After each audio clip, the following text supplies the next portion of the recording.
In the summer of 1970, Kana, an 8-year-old girl living in Tokyo, traveled with her parents to visit her grandparents in the town of Aya, located in Miyazaki Prefecture. Their house was small but sat on a vast piece of land surrounded by lush greenery, rice fields, and dense forests.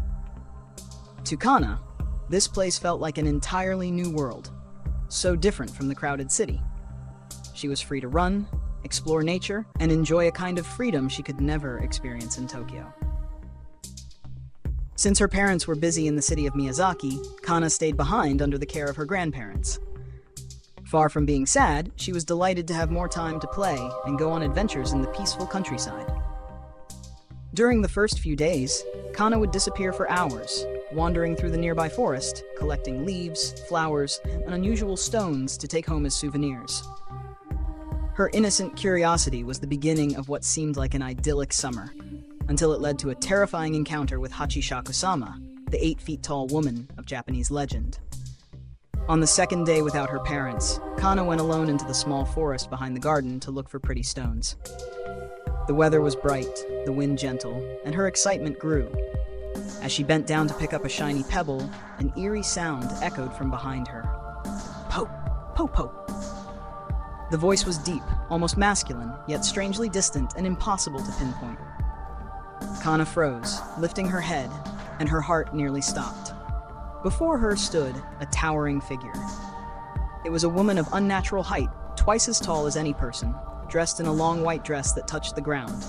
Her long black hair covered part of her pale, lifeless face, lips curved into a grotesque smile. A wide-brimmed hat shaded her features, but her dark, hollow eyes stared directly at Kana. Their gazes met, and Kana's body trembled violently, her throat tightening so she could not even scream.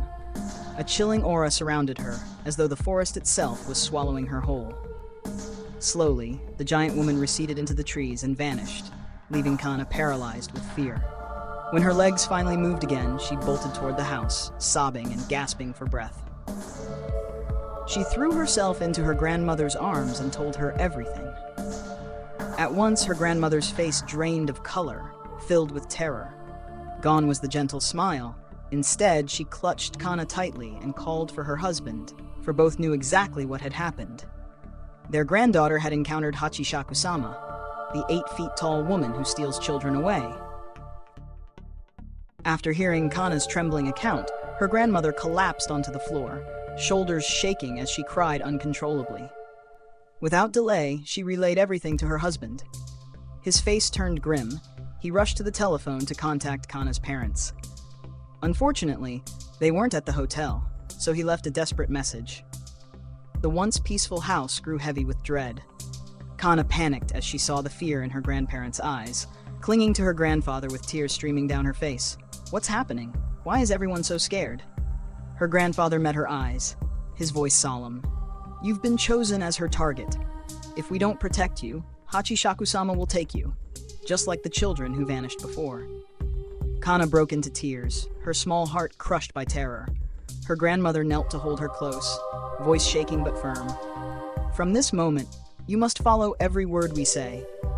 If you don't, there will be no return.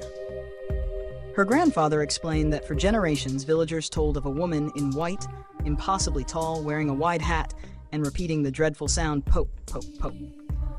She sought out children, appearing suddenly, vanishing just as quickly, and days later, those children were never seen again. Years ago, monks had sealed her away by placing 4 Jizo statues around an old shrine, but somehow she had escaped. Hearing this, Kana's hope collapsed, tears spilling uncontrollably. What she had seen wasn't an illusion. A nightmare had just begun. At once, her grandparents locked Kana inside the most secure room of the house. The windows were boarded, every crack sealed tight so neither light nor darkness could seep in. In each corner, her grandmother carefully placed small bowls filled with pure salt, a ward against evil spirits. She looked straight into Kana's tearful eyes and spoke firmly. No matter what happens, you must not leave this room until your parents return. No matter who calls, no matter what you hear, never open the door. Kana curled up in the dim room, her heart heavy with dread. Night fell, and the chirping of insects only deepened her fear. She wept endlessly, wishing her parents would come soon. Then, in the middle of the cold night, a familiar voice called from outside. Kana, are you all right? If you're scared, I'll sit with you so you won't feel alone. Come now, open the door. Her heart leapt. Relief flooded her and she nearly reached for the lock. But just as she moved closer, a chill pierced her spine. The voice, though it sounded like her grandfather, carried a strange, hollow undertone.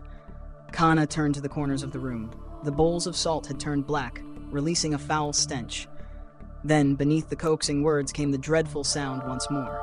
Pope, Pope, Pope.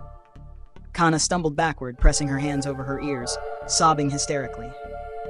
The night stretched endlessly as knocks rattled the door and the false voice pleaded sweetly. Until finally, dawn's light began to break. When the first rays of morning pierced through the cracks, all the sounds stopped. Exhausted from crying all night, Kana's eyes were swollen, her body trembling. Just then, a car pulled up outside, and her parents' frantic voices rang out.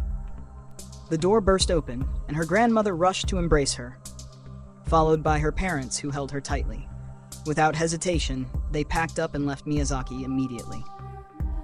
As the car sped away, Kana glanced back at the small house, her grandparents standing at the porch. A heavy sadness weighed on her heart. She knew she would never return. Time passed, and Kana grew up in Tokyo. She often wrote letters and called her grandparents, but whenever she thought of Miyazaki, fear and sorrow welled within her. A few years later, her grandfather passed away. Kana wept bitterly, but could not return for the funeral. The curse had never lifted. That regret haunted her into adulthood. Then, one day, Kana received a call from her grandmother. Her voice was frail as she revealed she had cancer, begging Kana to come for one last visit. Kana froze, torn in anguish. "But I can't, Grandma. It's too dangerous." Her grandmother chuckled softly, reassuring her, "It's all in the past now. You've grown up. You'll be safe." Kana hesitated, and then, from the receiver, came that dreadful sound. Pope, pope, pope. The phone slipped from her grasp. Her blood turned cold. Memories of that horrific night surged back. Hachishakusama had never gone away. After that fateful call, Kana lived in torment. The sound po echoed endlessly in her mind, a chilling reminder that the 8-feet-tall woman was still watching, still waiting. Every night, Kana awoke in terror, haunted by dreams of the towering figure standing silently outside her window. Her grandmother's final plea weighed heavily on her soul. Between love and an ancient curse, Kana was trapped, unable to choose. At last, she poured her heart into a long letter to her grandmother, a farewell she could not speak in person. Kana knew she lacked the courage to return to Miyazaki, for it would mean never coming back. When news arrived of her grandmother's passing, Kana collapsed in her Tokyo apartment, clutching the undelivered letter with trembling hands. It was the deepest sorrow of her life, losing the last person she loved, unable to say goodbye. From that day on, Kana swore she would never return to Miyazaki. Yet, deep inside, she knew the truth. Hachishakusama still lingered, patient and eternal, a shadow forever bound to her fate.